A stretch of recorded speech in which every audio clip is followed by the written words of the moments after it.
you need to make sure you've got a good firm grip, okay? Not, you're not going to beat the heck out of them, but you just want to give a good firm grip. If anybody's like a tennis player, a golfer, you just get a good, comfortable grip on things to make sure that things are moving where they should. You got to think about the size of the joint that you're working with. If you're working on fingers, you don't need to grab it with both hands and wrench the heck out of it. And you got to be careful with the shoulders, because the shoulders are very mobile, and they're also, you don't want to just crank on them. You can work things comfortably. Think about what feels good, what would feel good to you. And if the person you're giving range of motion to says that hurts, don't say it's good for you. Tom told me to do this to you. Okay? It's make it comfortable, make it fun.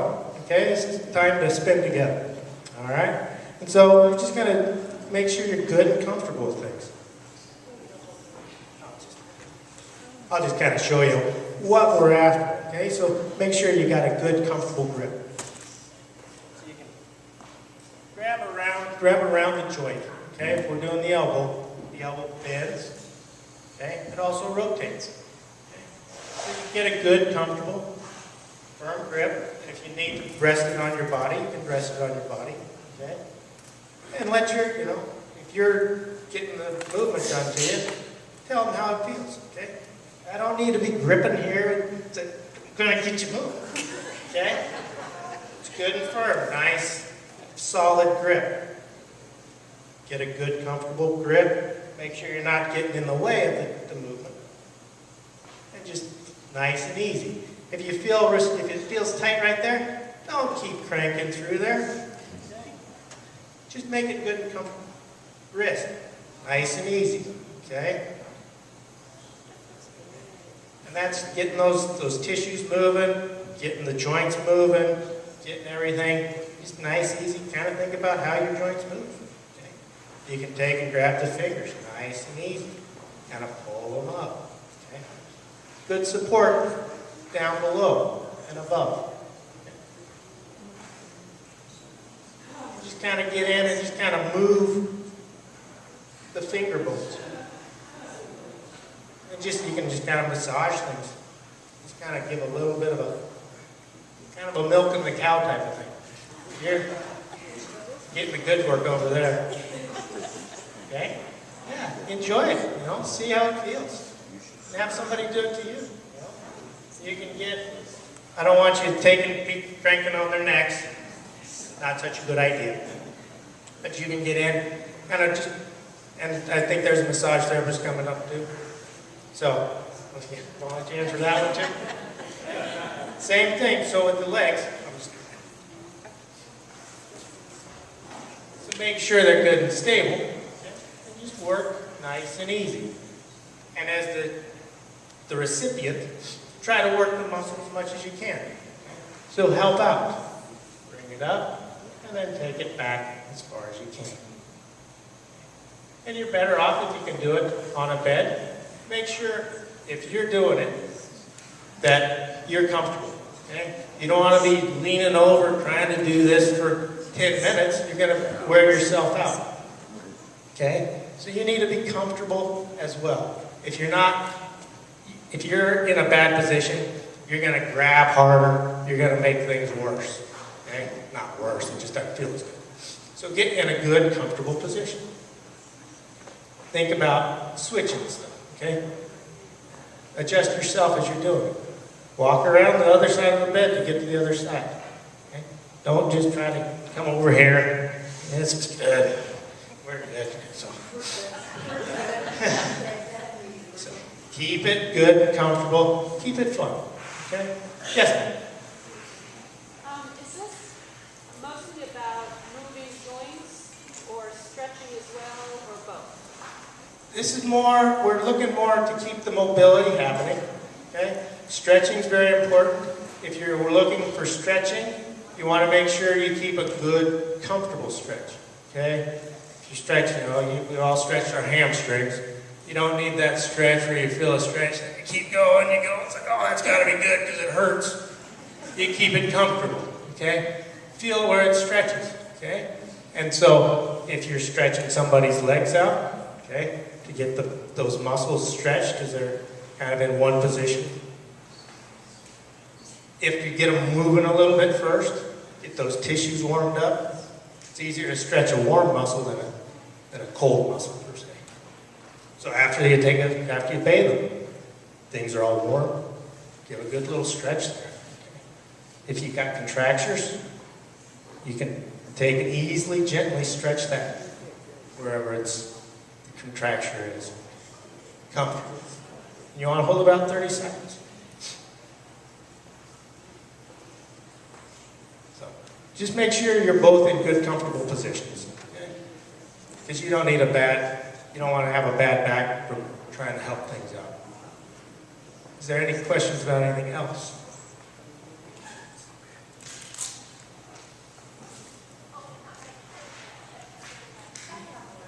Yes. Can you explain the difference between, I'm sorry, there's two different kinds. There's is it active range of motion and... Active and passive range of motion? Can you explain this to me? Yes. Active range of motion is motion that you are performing. Okay? So, as I'm doing this, that's active. If I'm doing it for Lauren, then that's passive. Okay?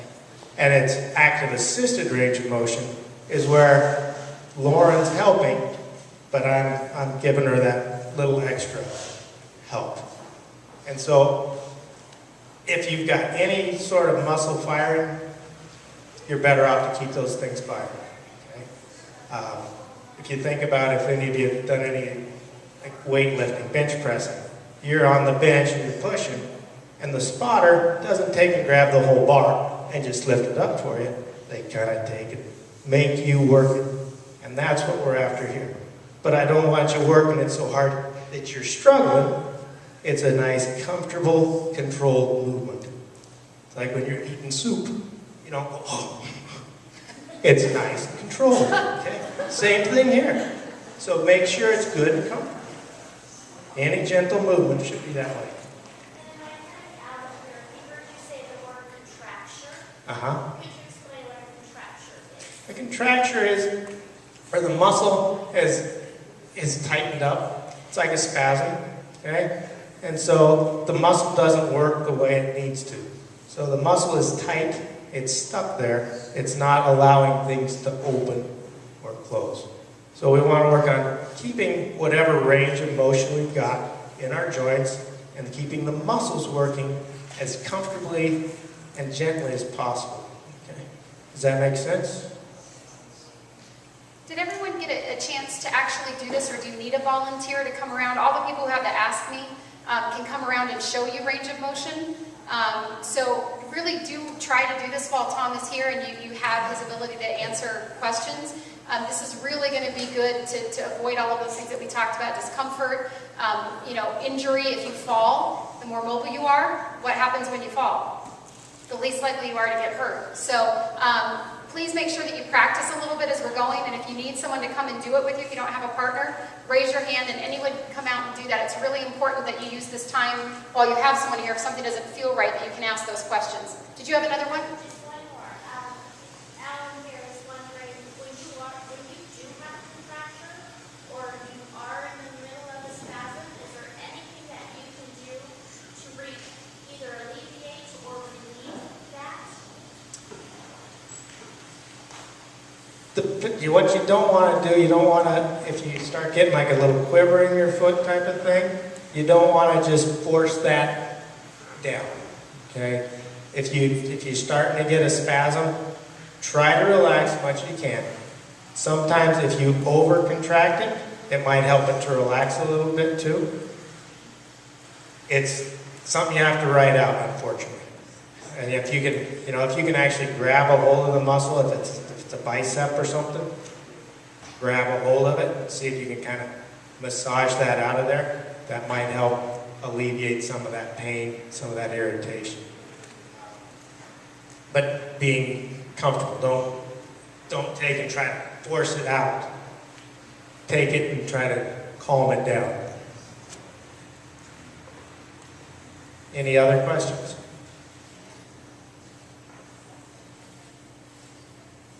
So I will be around if you have questions and you want me to give you a little more hands-on and just make sure you feel comfortable with your techniques, okay? So I'm going to switch my PT to Tom here, I decided. So watching him do those, my PT's not very nice. So thank you very much. And thank you for volunteering. All right, and we are going to use one more piece in our little toolkit that we're going to need for this next section while they get set up. If you'd like to be our volunteer, come on up. You know what it is.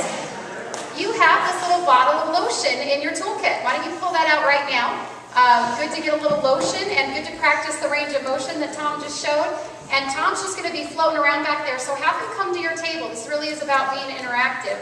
So use this. You can get a little hand massage while you're doing the motion, and then we're going to utilize this when Joshua, Alex, and I'm so sorry I can't, Della, are going to be showing us some things about massage.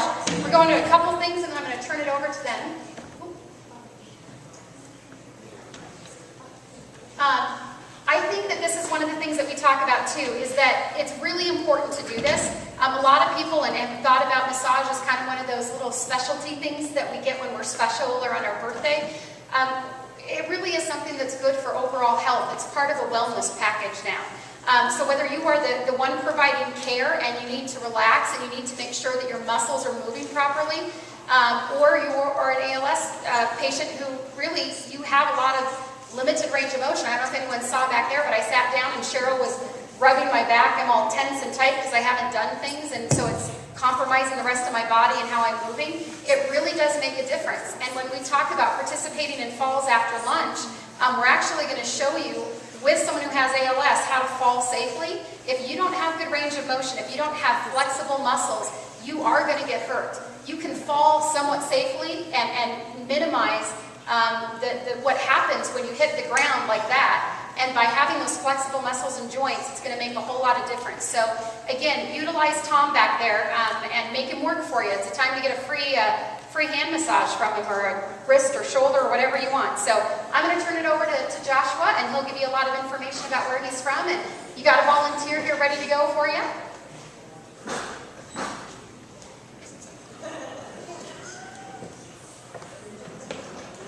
Oh, okay, perfect. Yep, absolutely.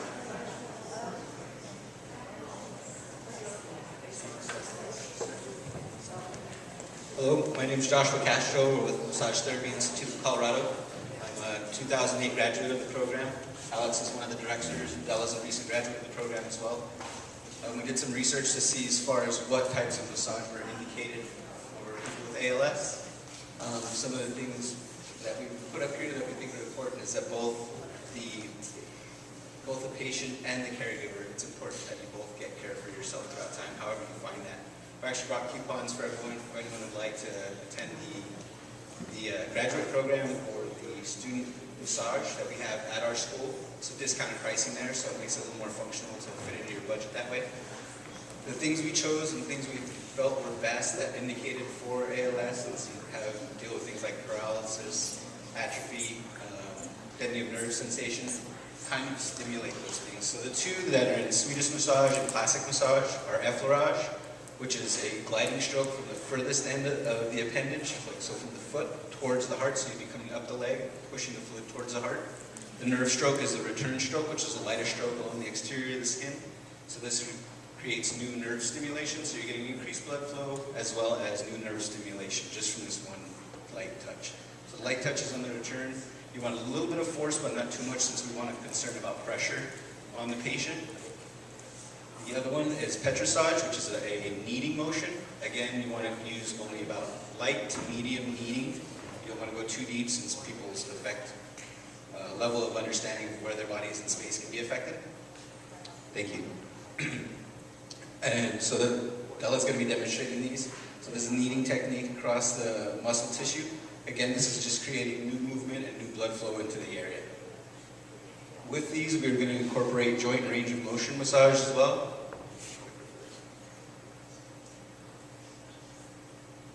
Excuse me, I'm a little slow with the presentation part. Sarah? For the PowerPoint? Oh, to the right. Inside the circle to the right. Lisa's going to come up. Thank you. Oh, there we go. Okay. So we're past that. Symptoms include weakness, fatigue, atrophy, ventral paralysis, extremities. Complications can include pneumonia and weight loss, and pressure sores. In the case of pneumonia or flu-like symptoms, you don't want to apply massage in any way.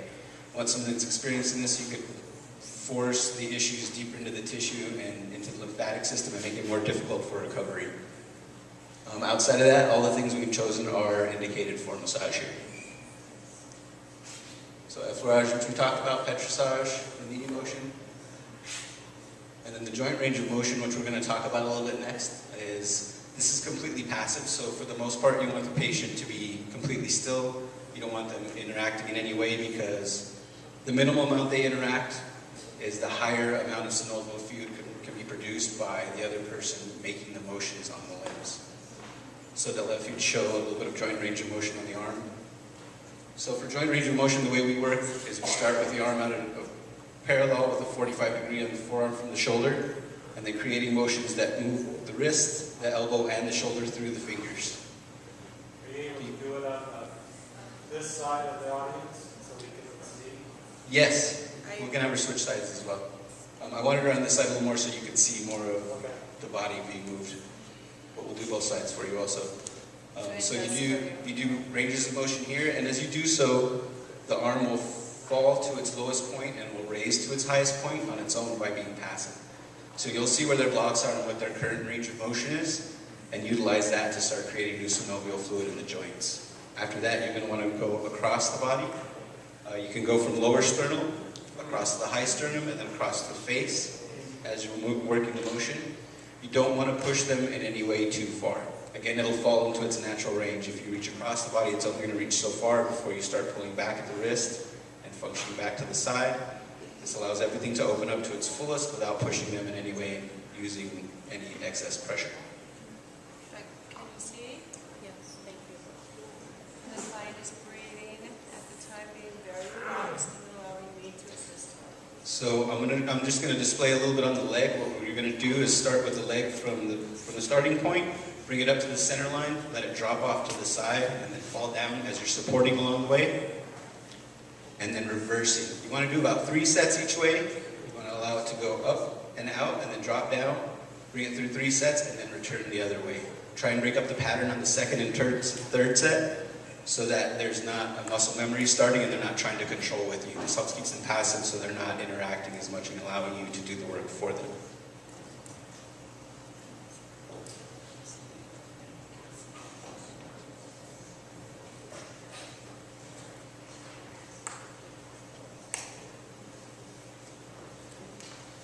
So I'm supporting below the heel and below the ankle and taking the leg up along the center line and letting it drop down to the side and controlling while it sits down. Never letting it rest completely, trying to keep the motion as fluid as possible.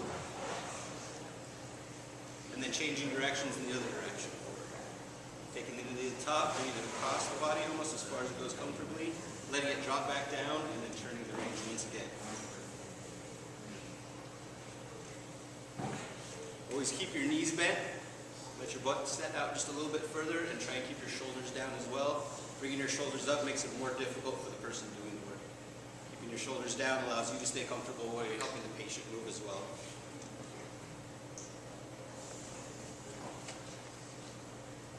And then PNF stretches, which we're going to be talking about next, if I can keep track of myself.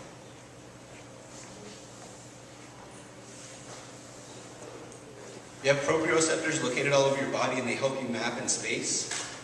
These stretches in particular help that mapping coordination between the brain and where the body sits, as well as allowing greater range of motion. So in a situation where somebody's doing J-Roam on the arm, joint range of motion, when you get to the end range and you're up at a 45-degree angle, the arm's parallel to the body,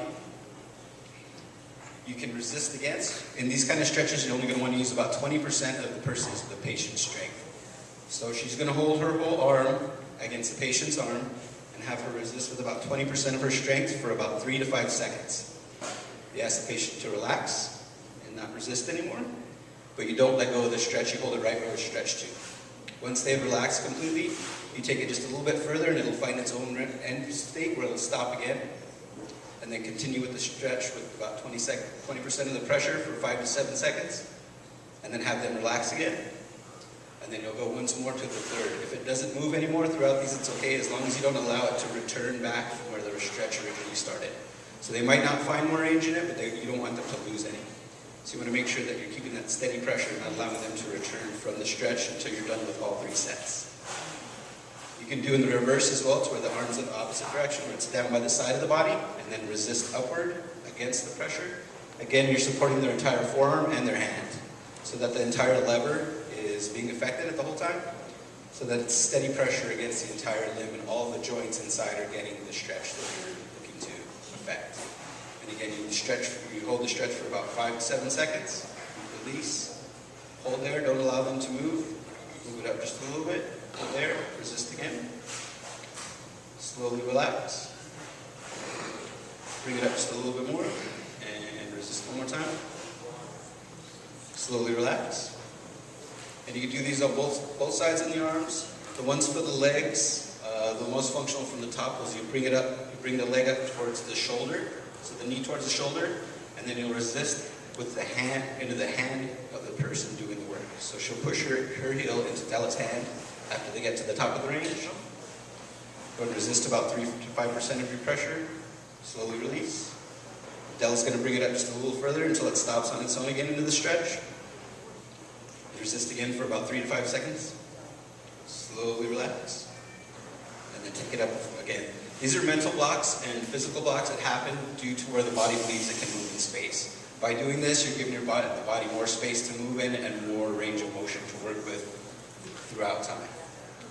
Depending on the individual, if the person is chair-ridden or bedridden, you can modify these to some degree, as the physical therapist is talking about. If you need to be down by the table side, you want to have only one knee on the ground and try and keep one elevated so that you can keep the range of motion you need to keep yourself stable. So in case someone falls or you tend to drop or need to make a new adjustment, you're easy to move into the next movement. Same thing, still table side. You want to keep your knees bent. You want to keep your backside out just a little more and shoulders down, so that when you're making these motions, you're not putting wear and tear on yourself and making it harder for the person performing the work. Hold on for just one moment.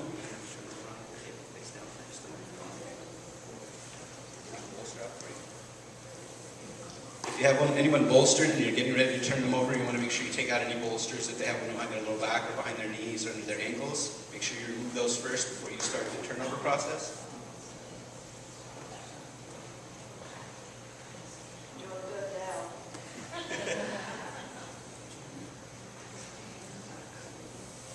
Range of motion from behind the legs is a little bit more limited, but you can take a grip with both hands around the ankle and use that as your base. Della's pulling and stretching to start onto to the far distance, and then she's going to start the range of motion on the hip and knee. And these again are just creating new synovial fluid production. There's a PNF stretch that you can do in this position to where you take the heel towards the buttocks, and then you resist back. So she'd actually be resisting the top of her foot against Della's hand away from her body. And doing the same kind of stretches. When Della has her stop, the stretch, she'll take it a little bit further and take the heel closer to the buttocks and try to do this again for 3 more sets. Again, just new range of motion adding in. There's just simple things you can pretty much apply anywhere on the bed, if you have a table. Some of these might be a little bit difficult in the chair, but you can modify accordingly. The one thing we didn't list that would work really well for this as well is called motion palpation. It's simply getting the pelvic floor to shift back and forth in a rhythmic motion across the table, and then following that rhythm out along the body, along the leg, through the back, and into the arms and neck. This is just very centering. It helps ground very well. It helps de-stimulate the nervous system so you can help the person come down and relax more. If you have any questions at all outside of what we might be able to answer for you today, you can visit our website at mtic.edu. We have that on our pamphlets for the school as well, and we'll be displaying after this in the back. So if anyone wants any more information on what we can do to help you out, we'll be happy to do that. Does anyone have any questions? edu. Thank you very much for letting us participate today, everyone. Thank you.